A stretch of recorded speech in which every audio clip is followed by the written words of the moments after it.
Hi guys, welcome to another video in the CAT preparation video series.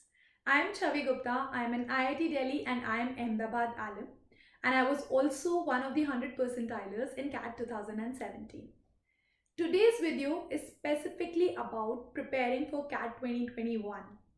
I will talk about how do you start, when should you ideally start, whether or not you need a coaching for it, how you should go about the entire preparation, when you should start giving mocks, and the overall strategy as well. So, guys, CAT 2020 is just done.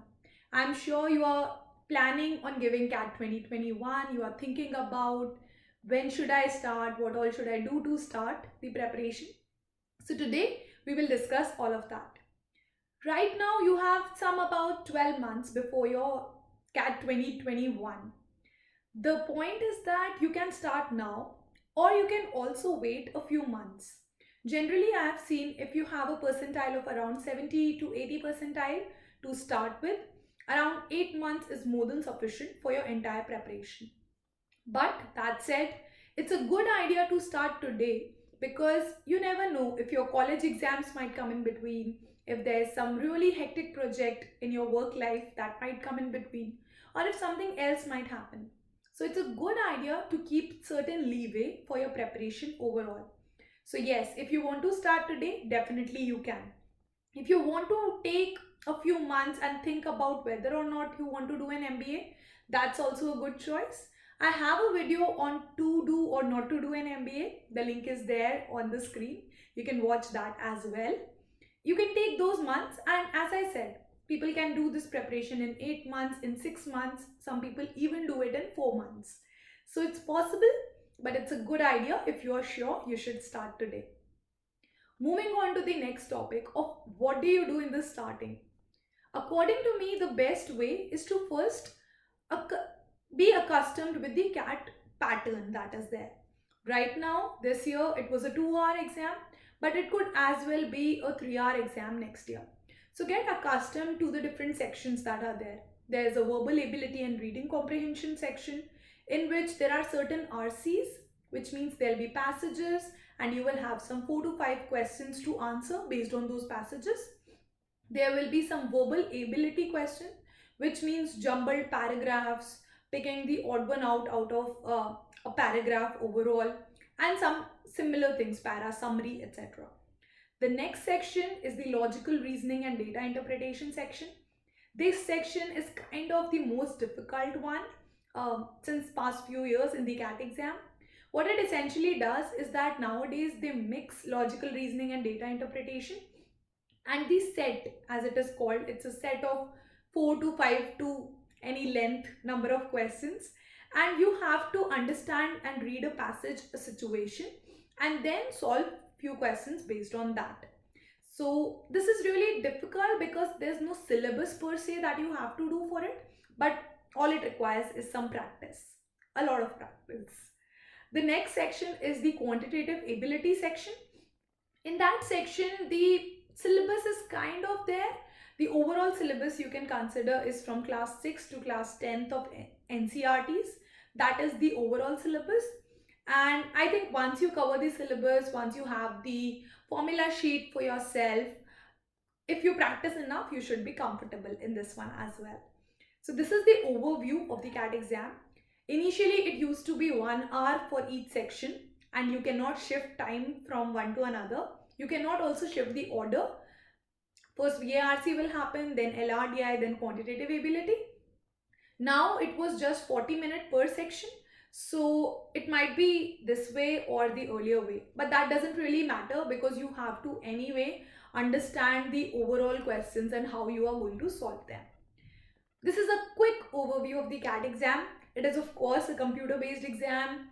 You can use a calculator, but it is virtual. You only use your mouse to operate it.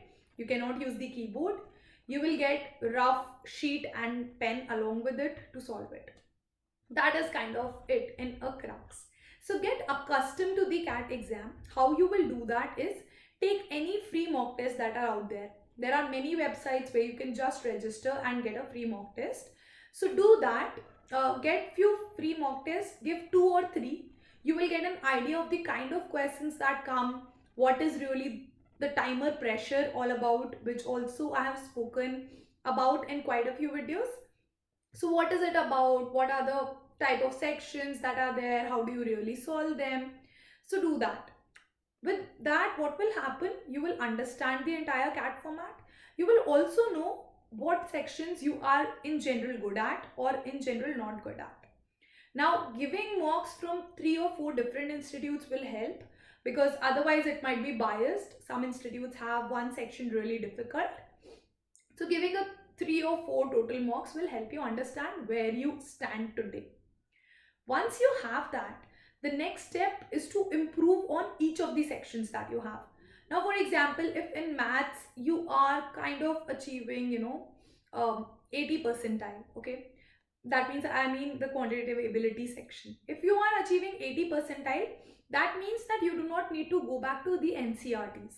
You can just continue doing some kind of sectional tests or mock tests, or take any refresher book and solve higher difficulty level questions. If you feel you are getting like 10 percentile, 20 percentile, and you have given up math since quite a while, then it would be a good idea to do with basic questions, maybe in refreshers the basic levels, or you can go back to class 8, 9, 10 NCRT and see if you are able to solve them. Along with your preparation of quantitative ability, it's a good idea to build your own formula sheet. I have my own formula sheet as well. It's there on the website. The link will be there in description for the website. You can just go and search for it. And I think that's a good idea. That helps you remember what are the different things that you have to remember the different formula for different topics, etc. And my sheet will give you some kind of reference so that you will at least cover all the topics that are out there. Okay, now that you have done that, you need to see how you are going to prepare for the exam, right? You might be able to take a coaching, you might even be able to do self study. Now, talking very specifically about it, there's no need of coaching per se, okay? Yes, it is there, it can be better if it helps you organize everything. So, just for example, when I was working and I was preparing in 2017, I felt that after my work hours, it became very difficult for me to come home and become motivated enough to prepare for the exam. It was really tough. Even on the weekends, I would rather want to chill and relax rather than really prepare for the exam per se. So I took a classroom coaching, weekend classroom coaching. And the way that I did it was, I used to go on each of the days for 4 hours each. And I used to just attend the classes there, make notes, and give a mock test every weekend. So that was it. And I used to ensure that I revise whatever I have learned in class, because that was the amount of time that I got. If you feel that you have more time or you have enough motivation yourself, you don't need a coaching institute. You can as well take reference material, either reference books, or you can take correspondence material from any coaching institute, or even any of your seniors or friends who have given the exam. So you can just get that and ensure that you start your preparation based on your strengths and weaknesses, which you will be able to identify by the initial few mocks that you give.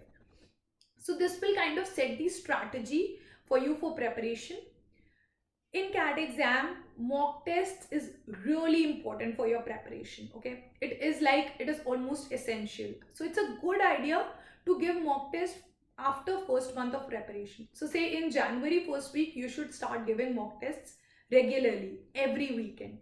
What a lot of people do is that they wait till kind of September. They wait that my syllabus will be completed and all of that, and then we will start attempting mock tests, which is kind of counterproductive, because till around 6 7 months you don't even know whether what I'm doing is correct or not, right? And that is not the right way to prepare. So have an idea of where your preparation is going, whether it is going in the right direction, whether you are focusing on your weaknesses, whether you are improving on your weaknesses or not, and that's the right way. I also created some graphs on the scores that I got in my mock tests. It is again there on my website. You can just search for mocks and you'll find all of these things. I have also created a video on analyzing mock tests, and that is a really good video to watch. It will help you improve after you give mock tests and see, how you can use the questions that you did wrong to improve your overall score next time. Along with this, guys, I have videos and posts on individual sectional strategies on how to attempt the exam. All of that you'll find on the screen. You'll find the link on the screen for few of them, and others you can definitely go to my website and see them. That is in a small video what you should do for CAT 2021. Of course, we will have further sessions and further videos in detail about any questions that you have. I already have FAQ videos as well and a lot of posts. So in case they don't help you, definitely let me know on Telegram any specific questions you have. Or you can join me on my live sessions which happen every Saturday 7 p.m. generally. Otherwise, I tell the timing on Telegram or on Instagram or through email notifications, etc. So to stay connected, there are plenty of links in description below. You can feel free to connect with me anywhere, and I will of course take any of your feedback and questions that are there. Good luck, good luck, good luck for your preparation. And guys, just stay in for this, because if you start today, that means you have 12 months. Sometimes what happens is that after initial 3-4 months you start getting bored of the preparation. That is why it's really important to keep giving mocks, so that you have some kind of excitement about the next score or something like that. So stay motivated throughout, and I think that is it from me today. Good luck to all of you, and see you again soon. Bye bye.